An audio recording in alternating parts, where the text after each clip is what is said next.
Yeah, mostly comment video, I think. About physics and such. Mostly. Let's see what I get to. I'd like to do more of the Holiday video, or maybe I'll just do more of the first 2 minutes, which is the only part I've watched so far. That just basically illustrates where the problem is. In the sense that he has just so obvious a set of double standards for how he judges evidence and theory, explanations, how he judges explanations. Traditional ones somehow get a free ride, and non-traditional do not get the same ride. That's simple, really. Alright, so Bob Hicks in my comments. Gary, at 1655 in this video you say, that's why nothing can travel faster than the speed of light. Material things. I don't know exactly, it's a broken quote, I don't know exactly what the point is, but anyway. Agreed, but here it becomes confusing because I thought you said that all bits are the same, whether they're photons, gravity, magnetism, or whatever. Yes, what I'm saying is the force bits are not gravity bits, or magnetic bits, or photon bits. The bits are all the same. The only thing that's different about gravity and magnetism and even the nuclear forces is what's interacting with the bits. In the sense that the bits can be at a frequency if released that way, and that's what we see as a photon. And if there's no frequency, we don't consider it part of the electromagnetic spectrum, but the bits are still there, which implies gravity. And when the bits are segregated based on their polarization, then we have magnetism. But the bits themselves are all exactly the same. The ones that are moving. The free force. Force is free, matter is confined. That's the difference between the bits. There's free bits and confined bits. The confined bits form things we call matter. The free bits are the things we call force. They call force. Most people call force, although some people don't think gravity is a force. You go on to explain that material bits can travel the speed of light, but then all the matter bits become force bits. Well, as I said, I didn't say it can travel the speed of light. I only said it can in the sense that you can accelerate the bits inside the matter to the speed of light, in the sense that if you have them all going the same way, the matter can travel the speed of light, but then it's not matter anymore. It's not three-dimensional. It doesn't have force in the other two dimensions. It only has force in one dimension. So clearly very different. Jesus. Can travel the speed of light, but then all the matter bits become force bits. Like I said, they're always force bits. There's just a difference between being free and being locked in a material bit. Caught, trapped.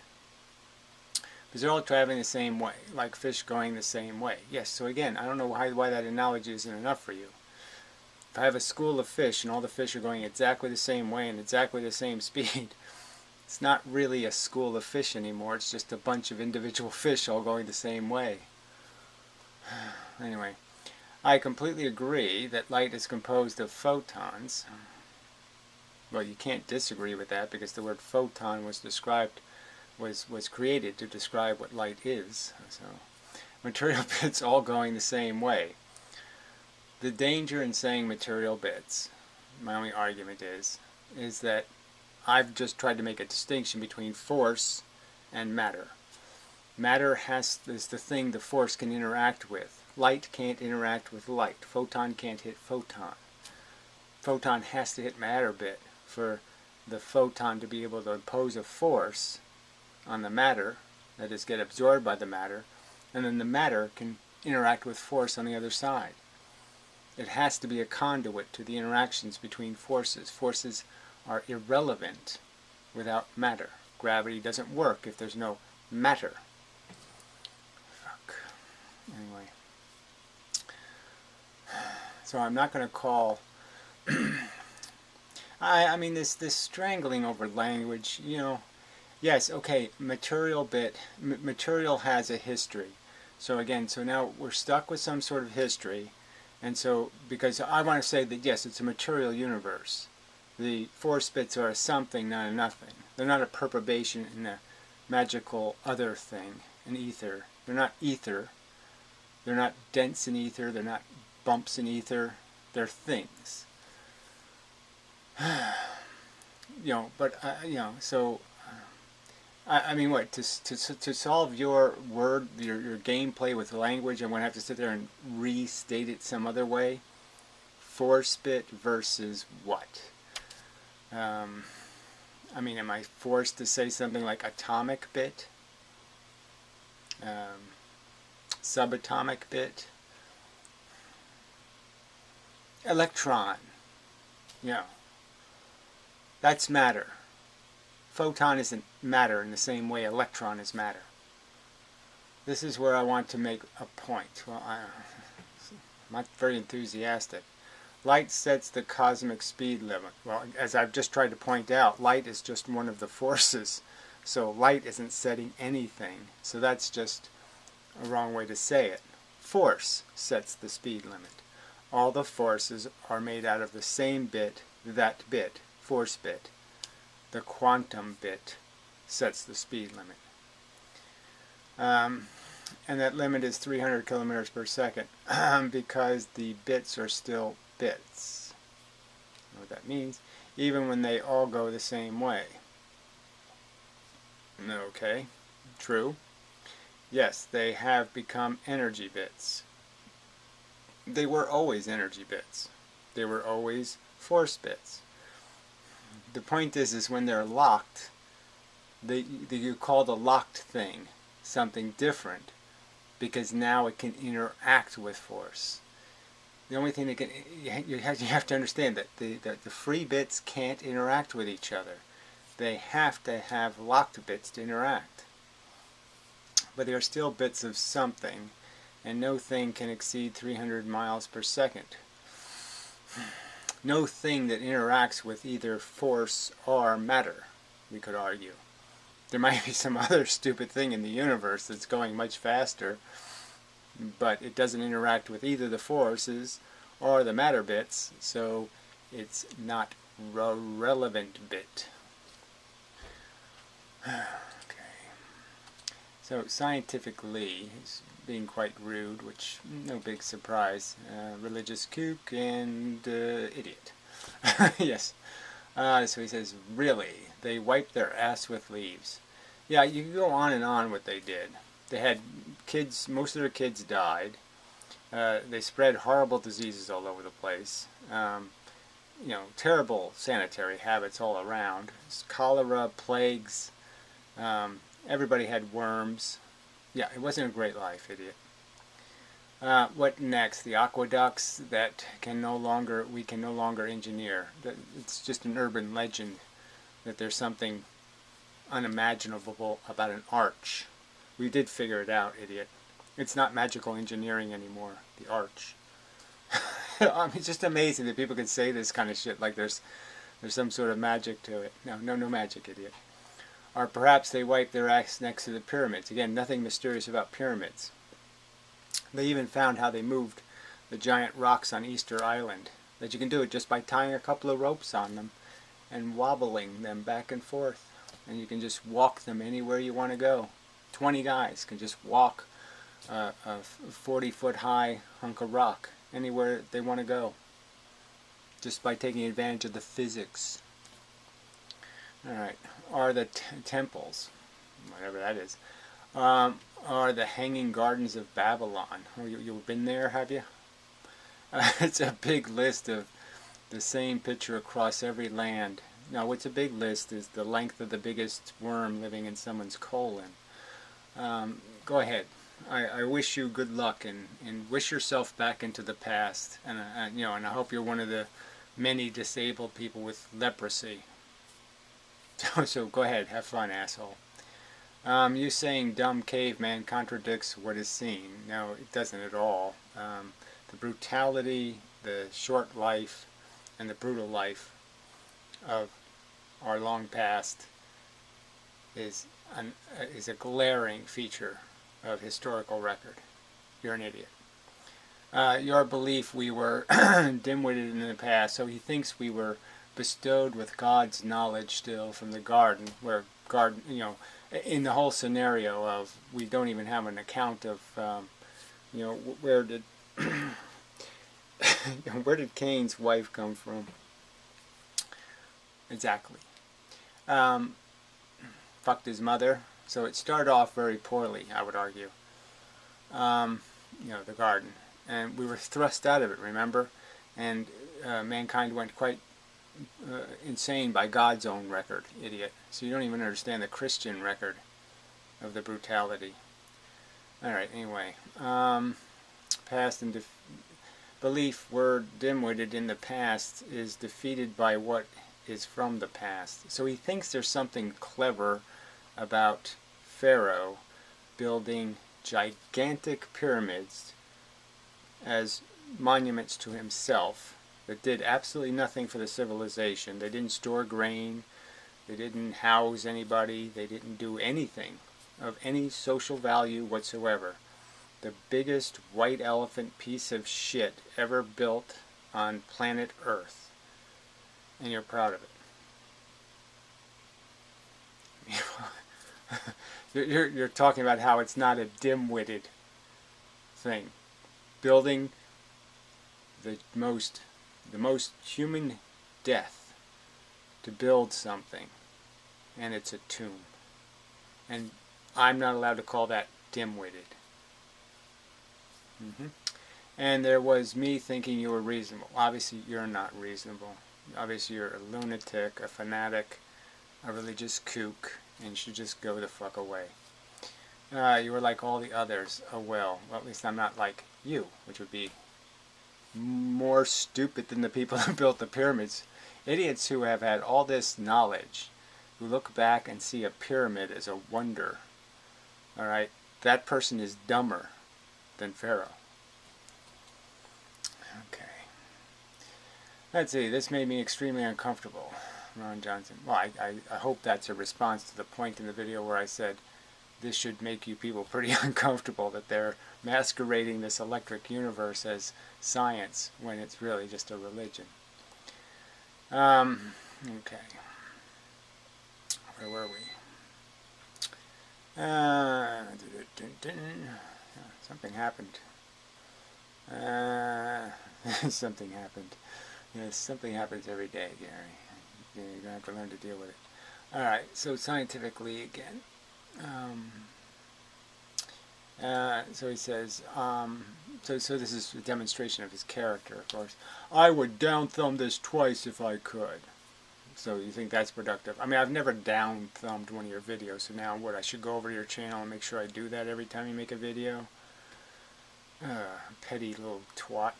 If I could, I just watched the second half. For a man to agree that atoms are electric, yes, they have components that people could call electric, and that the polarization of protons and electrons are what holds atoms together. Doesn't mean that they're shooting lightning bolts around.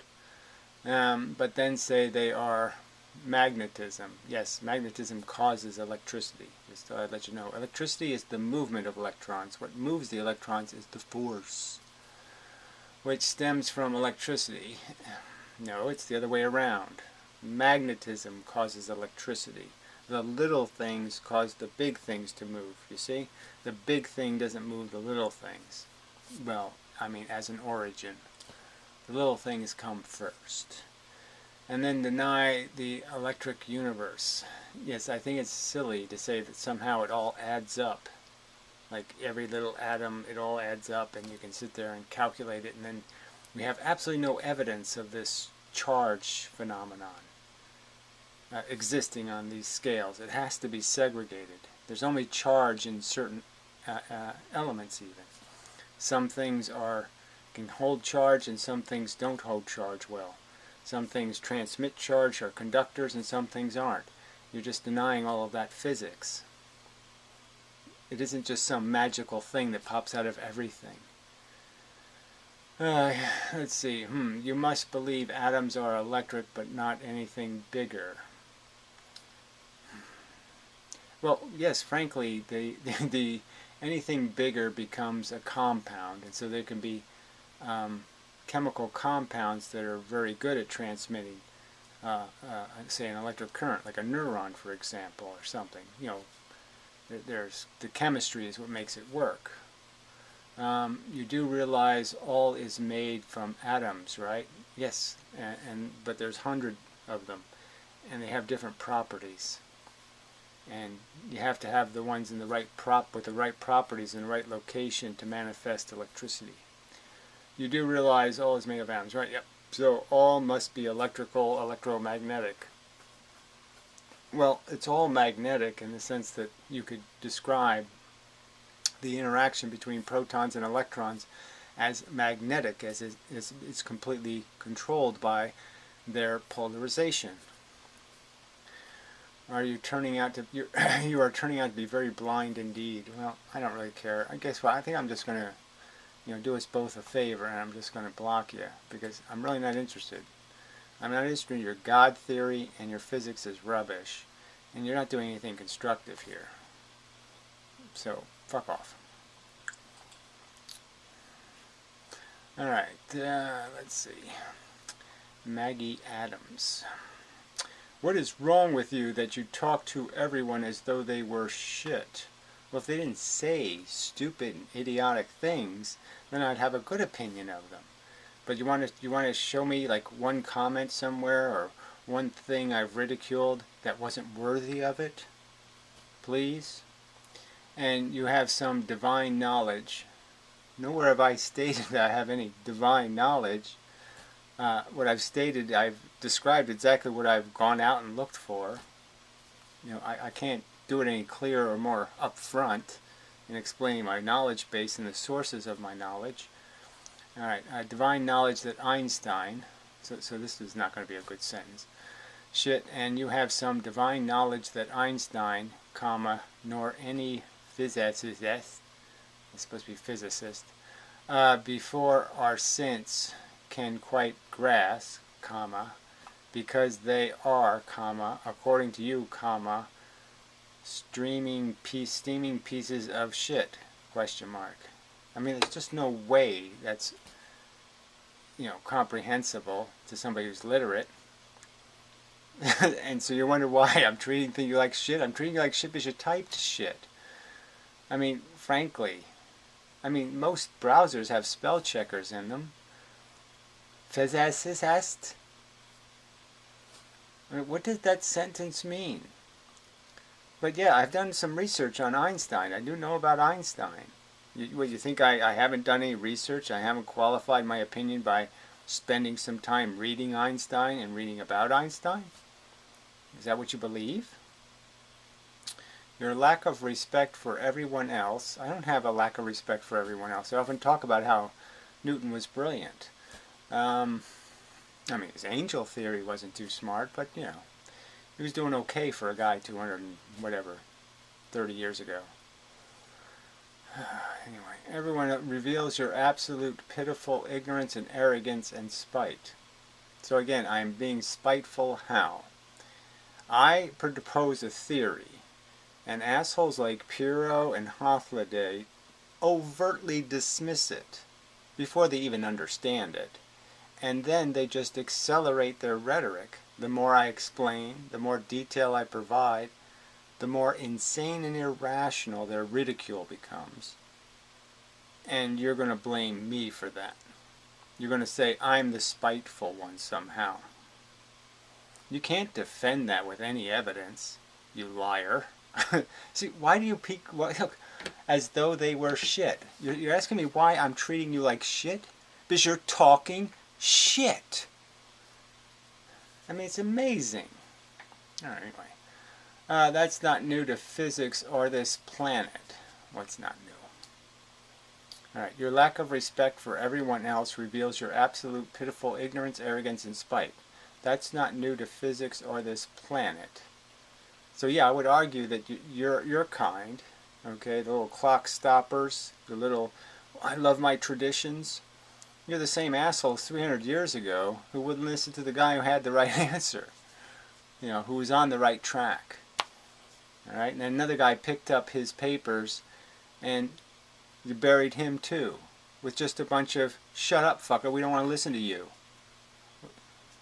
Your theory isn't fun. That's all you got. Anyway, you're humdrum trying to be different and failing on every level. Well, I've obviously never tried to be different. I'm trying not to be an asshole like you.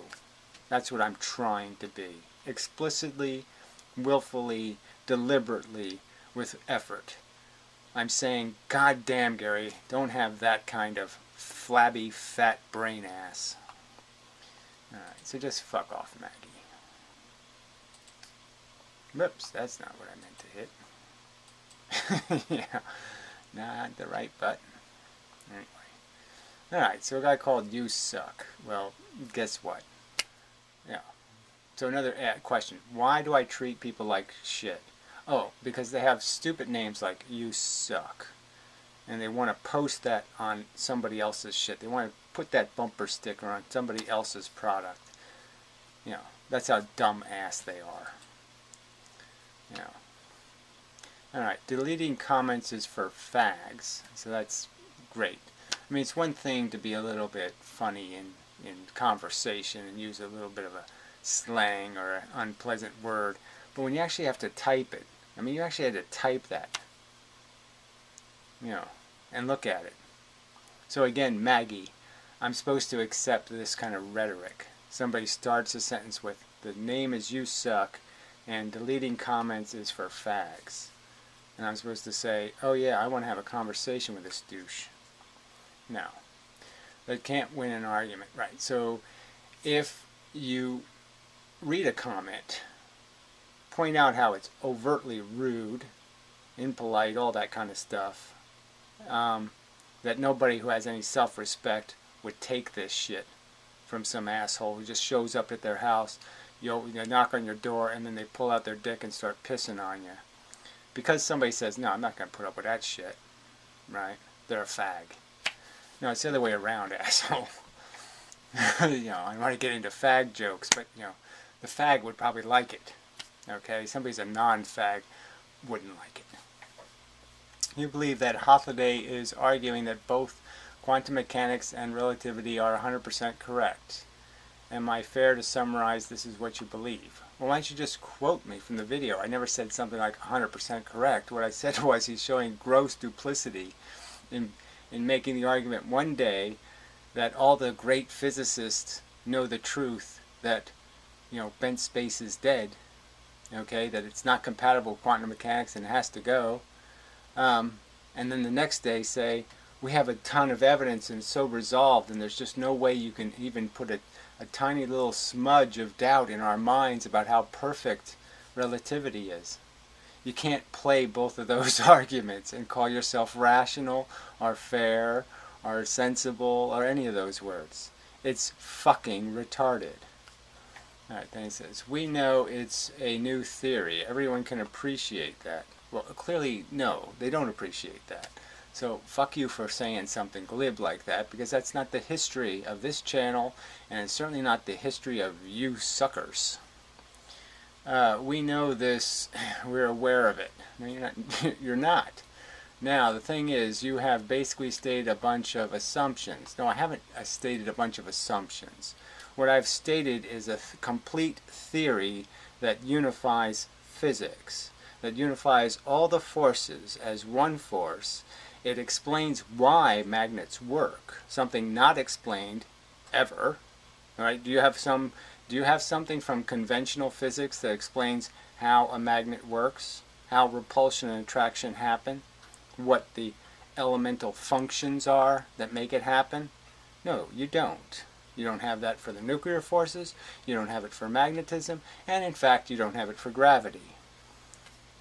So it's not just assumptions, it's a bunch of statements describing a model of function that is consistent with the evidence and resolves questions unanswered for thousands of years. All right, anyway, and called it a unified field theory. I never called it a unified field theory. So that's not true. You just have yet to follow through. Again, I don't need to follow through any further than providing the model. I really don't. For instance, you could give your stated assumptions. So again, what are my stated assumptions? I've written them down. I've pointed out what the laws of the theory are. They're very simple. There's quanta, it's polarized, it moves the speed of light, and there's a lot of it. I think that's all there is. It's not really complicated, asshole. To somebody like Holiday or D. Hister, who have mathematics degrees. Well, what good is a mathematics degree when they're so duplicitous? Hilster, in the sense that I have an explanation for everything, but I don't have it yet. And Holiday is complete duplicity, where he never applies the same standard to his traditional religious beliefs and anybody who's arguing against them. He has a whole different standard of what's reasonable. He doesn't apply the same court rules. Let's see, who have a mathematics degree. Arto Piro, who has a physics degree. Well, see, you're not very well informed. Piro has no physics degree. He took as an elective course 1 semester of physics. All right, he has a philosophy degree, and his philosophy is unicorn bullshit. So he didn't even do that right. And then they would be able to do calculations, and they can draw, and they'd be able to draw implications of your assumptions.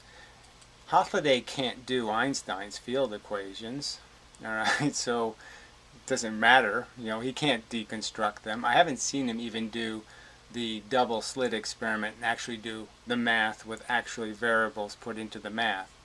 And he doesn't even understand simple incongruities that make absolutely no sense. Like when you're doing the single slit, the A in the equation, okay, the aperture width in the equation. So you're going to use the same equation for the single slit and the double slit. And what are you going to change between those two experiments? You're going to take one of the critical variables. So in the single slit experiment, the variable is how wide is the slit. And the double slit experiment, you're going to change the variable from the width of the slit to the width of the impediment. And somehow you're going to create consistency in wave mechanics. Nobody would do that in water wave experiments, because obviously water wave experiments don't duplicate what happens with light experiments. So that's the whole point. So I mean, you overtly point out how there's absolutely no similarity, in the sense that the single slit experiment in light and water is nothing like each other. The multi-slit experiment in light and water isn't like each other. And the only one that has a little bit of matching is the double slit, but the math doesn't even consider the width of the slit relevant. Doesn't even have it in the math. You understand that? I mean, you people are just so full of shit. Alright, anyway, drawing your assumptions. They'd be able to tell you where the planets should appear in the sky. So again, we've been over this. I mean, this isn't, in my opinion, something I should waste my time on. Is something that's already known physics. Einstein's equations, just for your information, they don't have any bent space factors in them. They don't have any time dilation factor in them. All Einstein's equations do is associate velocity with time dilation. Exactly what I'm saying. Okay, there is no time dilation factor. There's just the assumption that speed creates time dilation as the same rate as which gravity increases. Now, I don't think that's necessarily true, but there's no way to test it, because obviously we can't do very many speed equations. We can't do experiments at the speeds necessary to see the effects. There's not enough of an effect at the speeds we can move matter. But clearly there is the indication that some GPS mathematics doesn't really work quite right. So yes, there's time dilation, but it isn't what the formula says it should be. It's a little bit off. They still can't account for some of the effects they have on the Voyager probe, in the sense that it's moving too slowly for what they calculated with Einstein's equations. So this perfect math isn't so perfect. Anyway, state the assumptions of light only moves. Okay, here we go. They'd be able to tell you where the planets would appear in the sky, giving you stated assumptions that light only moves in one direction. My stated assumptions that light only moves in one direction? So you can't even make this argument correct. My argument is that light can't carry more than one momentum, idiot. I think every physicist knows it only travels in one direction at a time. Dopey. That force only bounces perpendicular. So again, he says only. So I've only been over this so many times. I've never said this. So he has it in quotes. So again, Maggie, I'm not supposed to be upset when people constantly misquote me, constantly try to put words in my mouth that I didn't say, and you're saying I should treat them like gentlemen. You think it's a gentlemanly thing to do, to lie about what somebody has said. Right? No, it's rude, it's obnoxious, and it's clearly for their slanderous purposes. Their intent isn't honorable here. I've never come close to saying that. Only bounces perpendicular. Where did I ever say that? No, there's two things that can happen. It reflects back, or it reflects perpendicular. That's right. Depending on whether it's red or it's black. That's right. That's polarization creates a difference in effect. A difference in polarization creates a difference in effect, just like a polarizing light filter, a pair of polarizing sunglasses. Do you deny the technology of polarized sunglasses? Alright, anyway. And that the universe would ipso facto look nothing like the universe we currently live in. So again, he thinks he can justify that statement with no evidence. He says my theory creates a completely different universe. Yet it doesn't. I see no evidence where it would. The only difference would be is I wouldn't conclude that two slit experiments are being caused by a bunch of an infinite number of mini radar waves. And, I would say that light isn't being bent by stars. Gravity from stars. Anyway, I mean, it's just an obscene thing to say. It wouldn't look nothing like the universe we currently live in. So he draws this conclusion and he ties it together with no evidence whatsoever. So A, Gary's theory. B, nothing. C, we'd have a completely different universe. Nothing to connect those two. Alright, anyway. And that the universe would, unless you want to abandon the notion that 2 plus 2 equals 4. So again, somehow he thinks he's proven I've violated 2 plus 2 equals 4 solid mathematics. That some part of my theory is I've violated some kind of 2 plus 2 math.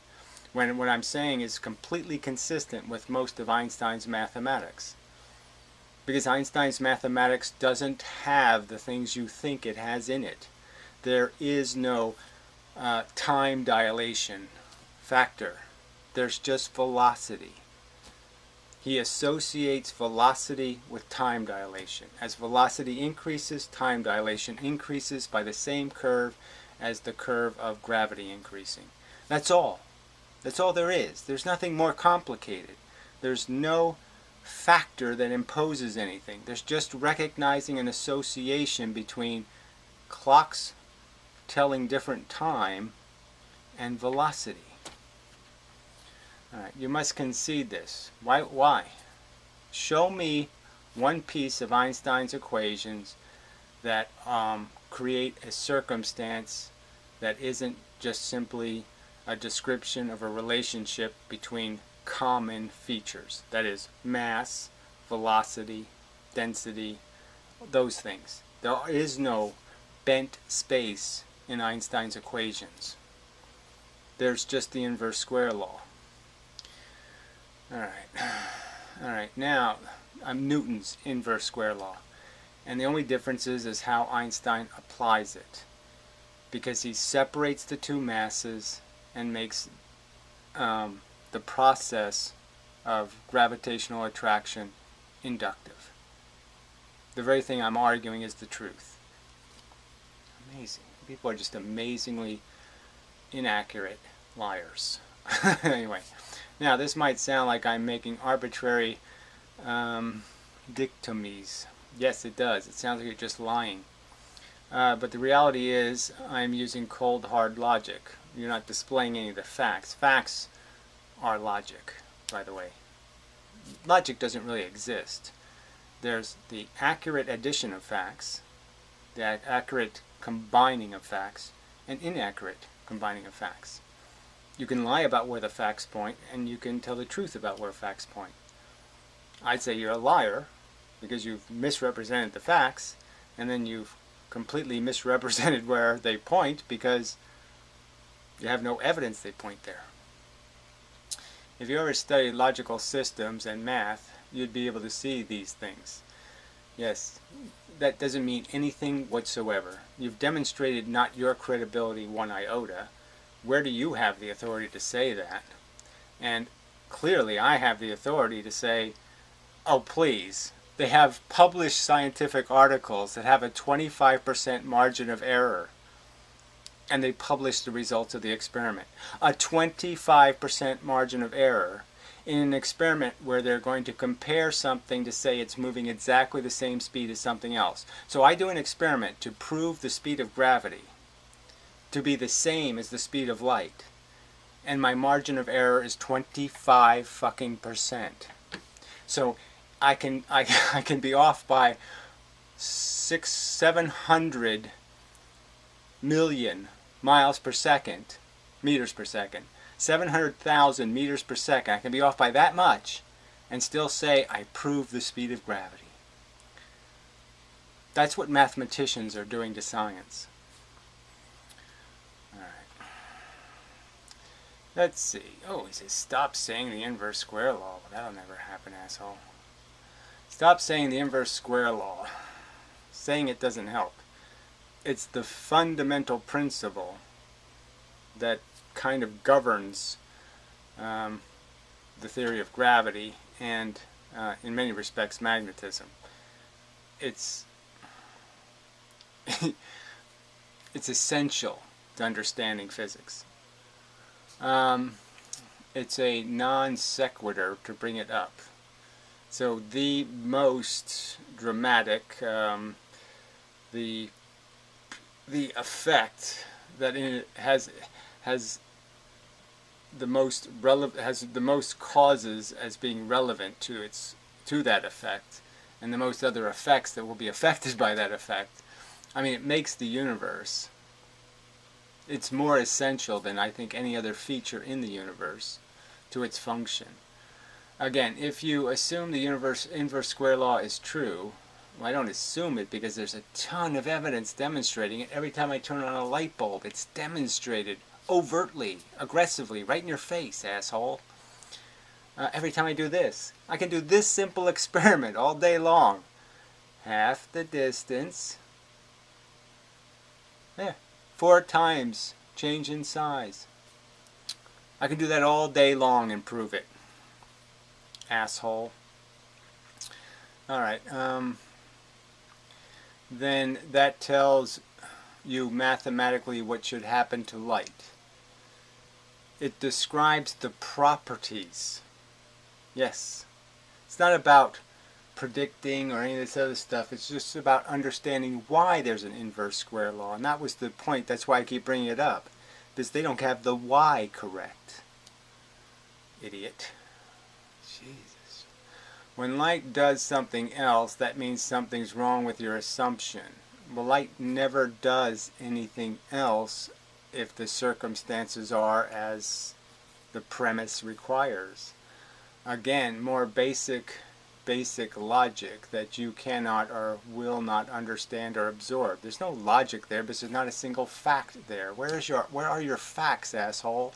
Where do you demonstrate that the inverse square law doesn't apply in a gravitational circumstance? Unless the observations are all lies from all these lying scientists. So again, what evidence is there that there's gravity without the inverse square law, that you have laser gravity? Where's your evidence of that? Why would they lie about this again? So how can this be how can this asshole think this makes any sense? If you, I could go back again. If you assume the inverse square law is true, then that tells you mathematically what should happen to light. When light does something else, what? What else? That means something's wrong with your assumptions. What are you talking about? What other else is there? Besides a laser beam, which is again a different circumstance. Different rules apply. Why would they lie about this again? I don't understand. What lie did I accuse them of? I say you're a liar. Hothiday's a liar. Who else did I call a liar, asshole? But you cunts. You useless sacks of shit. You're just compulsive liars. You keep saying I'm calling somebody a liar. Who did I call a liar, liar? Why would they be able to keep this such a big secret for so long? Keep what a secret? That they changed the variable of the two slit and the single slit variable in the math? That the math doesn't describe the actual wave pattern of the bars? The bars are bars. They're not doing what the math says they should do, which is gradually get brighter and gradually get darker and gradually get brighter and gradually get darker. In photons, that's not what the experiment does. Why doesn't it obey the math? Why doesn't the evidence consistent with the math? Do you think they invented dark matter because they thought dark matter must exist in the universe? That they had some good reason? No, they only invented it because the math didn't work. They were seeing lensing where it's impossible for it to be, and they had to admit it, and they were saying, shit, we need some way to fix this. And then they saw galaxies, and they calculated it, and they said, it doesn't fit our mathematical theory. So they have to invent fake matter to fix their math. That's the reason why dark matter is a conversation. It's merely because their math doesn't match the evidence. Asshole. Alright. Cause and effect, question mark.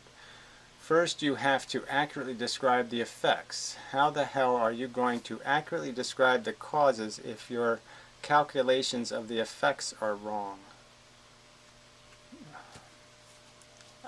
Again, models you don't even have to calculate. You just hit the on button and the model takes care of itself. Unless you go with a conspiracy angle. You must concede you're mistaken here. So this is, she's posted time codes. Again, I'm not doing that, fella. So sorry, I'm not playing your little game. You have to quote what I say. Alright? I'm not rewatching my video just for you. Asshole. So I don't know. Is there any way to make sense out of that? First, you have to accurately describe the effects. The evidence is the evidence, right? I mean, I would argue it's been misdescribed, right? So when Feynman draws the two-slit experiment, he says when there's a single slit, it's just a lump, right? He just draws a lump. Now we know that single slits don't just make lumps of light. So we know that Feynman's not right when he says that, right? So who's the one not describing the effects accurately? Me or Feynman? Anyway, 420, caused by Huygens, question mark. Do you really believe that making an accurate description of how a phenomenon behaves is the same as saying that this description causes the phenomenon? And that anybody using this description believes they are explaining the cause of the phenomenon. So you describe something fake. I don't know what you're even saying. If Huygens isn't true, why are you using it? That's the simple argument. Why is faking something doing the job right? So you're saying if I'm going to make give somebody a marble countertop, I can just fake the marble? I don't have to give them real marble. I'll just make some fake marble. Just so I can have the effect that looks like marble. It doesn't have to be marble. That's good science? No, I think that's shit science. Maybe you're just confused. No, I think you're an asshole. So I'm not confused at all, and I'm smart enough to figure you're an asshole. For instance, if you throw a baseball straight up, the inverse square law applies. Well, you mean gravity applies. And so first you have to apply the gravity before you can apply the inverse square law. Throwing an apple in the air, say in vacuum, in empty space, not close to a planet, there won't be any inverse square law. So gravity has to apply first. Anyway, for instance, if I throw a baseball straight up, the inverse square law applies. Now, does that mean in your world that the equation 4.9 times 2 equals y causes the ball to move a certain way? I have no idea what that rubbish is. So I'm quite uninterested in that. Of course not. But before you can try to explain what does cause it, again, that's the whole argument. I can try. I don't have to wait for any of this nonsense. I can say their explanation is that there's this silly geometry where everything gets sucked into the middle of the planet endlessly and perpetually. Some kind of sucking machine keeps sucking space and pulling the baseball along with it. My explanation is there's a force in the universe that's radiating constantly in the sense of like background radiation, and that force is pushing the baseball down because the earth is blocking force from hitting it on the bottom. So more force hits the baseball on the top, less force hits it on the bottom, therefore the baseball moves down. Fuck. By the inverse square law. Of course not, but before you can try to explain what does cause it, you first have to get the equation right. Now, there's no equation, there's the inverse square law. You don't need an equation to get it right. That's an equation in itself. Just understanding the principle that the force gets weaker the further away you go from the surface of the earth is all you need. If you don't see the distinction, then you don't see the distinction. I don't see any reason for it, and again, there's nothing in my theory that conflicts with it. Again, they wouldn't have called it mock gravity if it didn't fit all of the gravitational parameters. It fits all the gravitational parameters. The only flaw in particle gravity was when you try to move something through space, there was the issue of drag. And I have resolved the issue of drag. So it's not a problem anymore. So there are no imperfections in mock gravity, you fucking cunt. Alright. In which case I suppose I will take the word of somebody like Susskind before yours. Well, I don't know what word you're taking of his. Again, what statements does Susskind make? What do you mean? You take his word about